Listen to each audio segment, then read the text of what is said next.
बोडोलैंड में भी ऐसे ही शुरू हुआ था, लेकिन एक मोड़ पे आके ये आवाज बदल गया है। ये इंसान की आवाज से बंदूक की आवाज में बदल गया था, ये बम की आवाज में बदल गया था।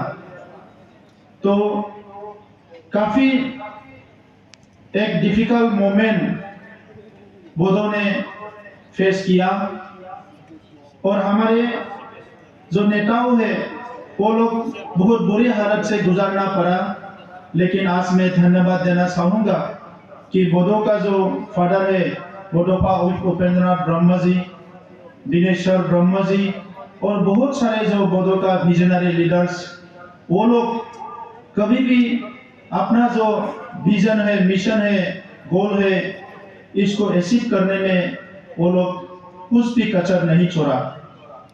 आते आते आते एक समय आया कि बंदूक का आवाज